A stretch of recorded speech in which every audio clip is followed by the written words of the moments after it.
उपस्थित देवियों और सज्जनों, आप सभी को मेरा प्यार भरा नमस्कार। आज हम एक ऐसी शख्सियत की बात करेंगे जिन्हें पूरी दुनिया में ऐसा कौन है जो नहीं जानता। जी हाँ, मैं महाशय धर्मपाल जी की ही बात कर रहा हूँ। आज उनके नाम से दुनिया में ऐसा कौन है जो परिचित नहीं।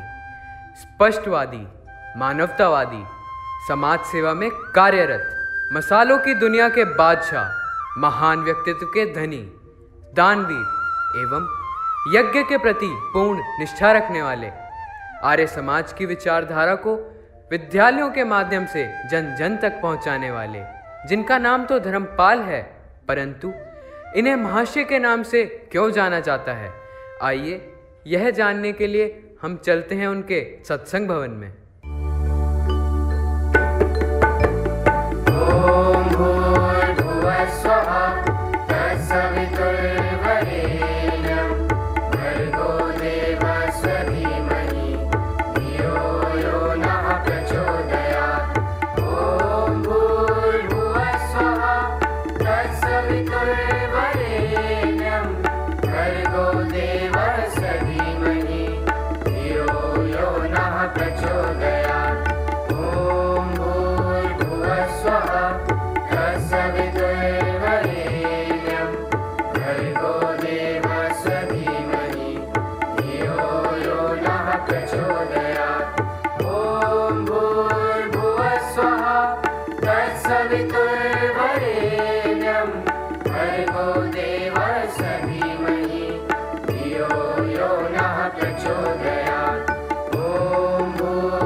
सब सत्य विद्या और पदार्थ विद्या से जाने जाते हैं।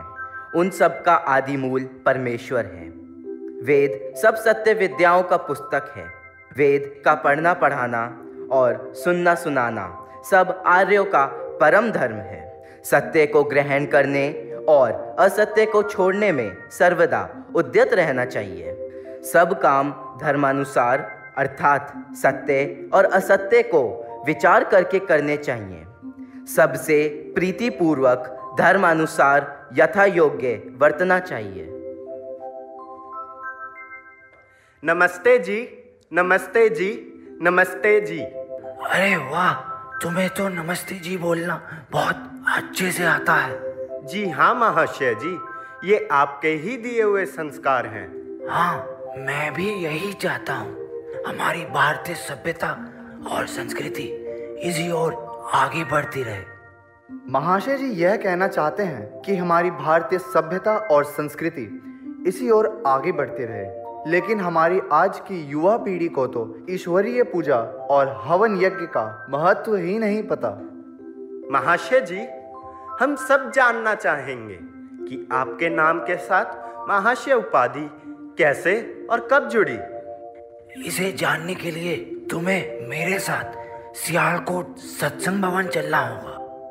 इसे जानने के लिए हमें महाशय जी के साथ सियालकोट सत्संग भवन में चलना होगा, जहां के वार्षिक उत्सव में इनके पिता को इस उपाधि से विभूषित किया गया था।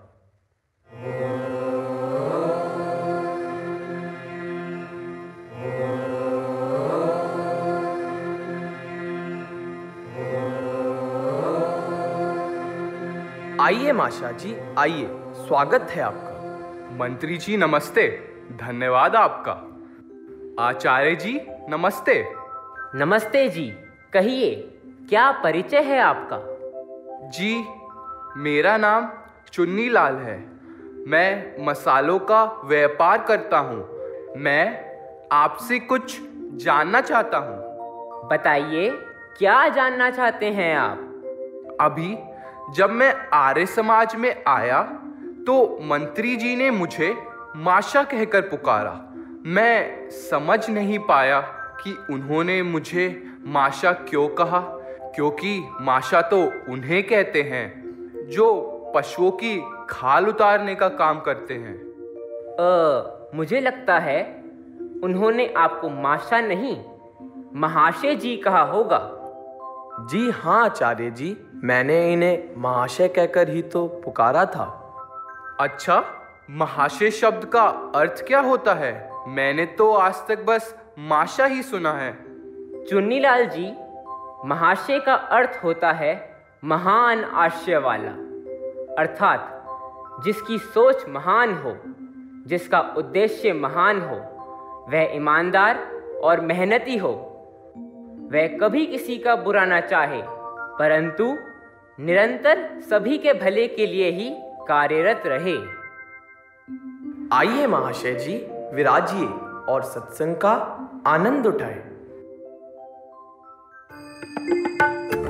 अब सौंप दिया इस जीवन का सब भार तुम्हारे हाथों में। अब सौंप दिया इस जीवन का सब भार तुम्हारे हाथों में। है जीत तुम्हारे हाथों में और हार तुम्हारे हाथों में। है जीत तुम्हारे हाथों में और हार तुम्हारे हाथों में। अब सौंप दिया इस जीवन का।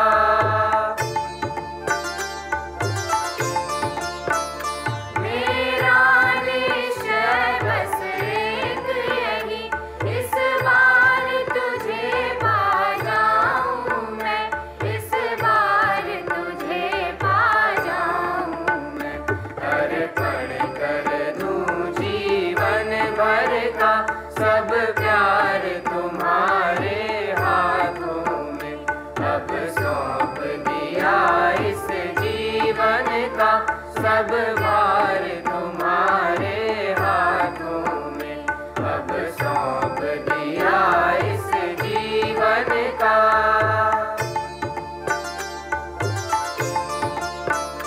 जब जब संसार का ज्ञानी बनूं, निष्काम भाव से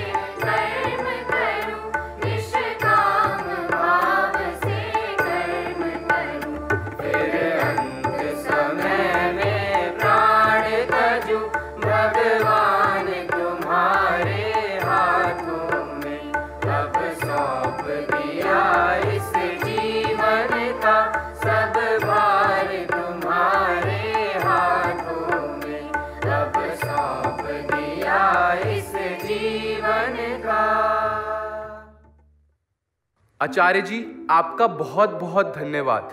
अब मैं समझा महाशय का अर्थ। अच्छा, मैं चलता हूँ। अच्छा मंत्री जी, आपका भी धन्यवाद। आपने मुझे सत्संग में बुलाया और इतने सुंदर उपदेश सुनने को मिले, और आज मुझे महाशय शब्द का अर्थ भी पता चल गया। अच्छा, नमस्ते जी। आज मंत्री जी ने मुझे महाशय कहकर पुकारा और आचार्य जी ने महाशय शब्द का अर्थ भी बड़ा महान बताया, परंतु मेरे भीतर तो अभी बहुत सी कमियां हैं। मैं उन कमियों को दूर करके आज से सच का सौदा करूंगा। अगर आज मुझे आर्य समाज में महाशय कहा ही गया है तो महाशय बनकर ही दिखाऊंगा, महाशय बनकर ही दिखाऊंगा। आज तक जो हुआ सो हुआ। आज के बाद केवल शुद्ध व्यवहार, शुद्ध आचार, शुद्ध व्यापार ही किया जाएगा। आज आचार्य जी ने मुझे इतनी बड़ी उपाधि महाशय देकर सम्मानित किया है। मैं इसकी गरिमा कभी कम नहीं होने दूंगा। बेटा धर्मपाल, बेटा धर्मपाल। जी कहिए पिताजी। बेटा, आज से मैं तुम्हें भी महाशय धर्मपाल कहकर बुलाऊंगा, ताकि तुम भी महाशय बनकर पूरे विश्व में अपने नाम के अनुसार धर्म का पालन करते हुए चांद और सूरज की तरह चमकते रहो। आप ठीक ही कह रहे हैं पिताजी। आज जो आपने मुझे महाशय की इतनी बड़ी उपाधि प्रदान की है, उसकी गरिमा मैं कभी कम नहीं होने दूंगा, और उसके महान आशय को लेकर ही अपने जीवन में सदा आगे बढ़ूंगा।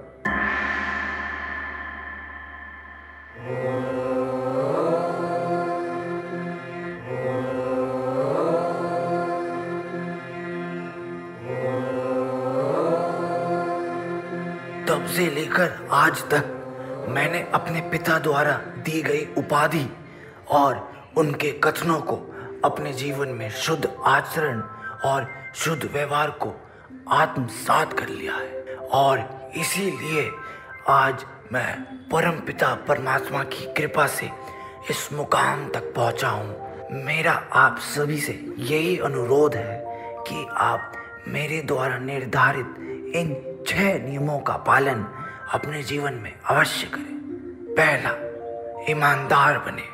दूसरा, मेहनत करें। तीसरा, मीठा बोले।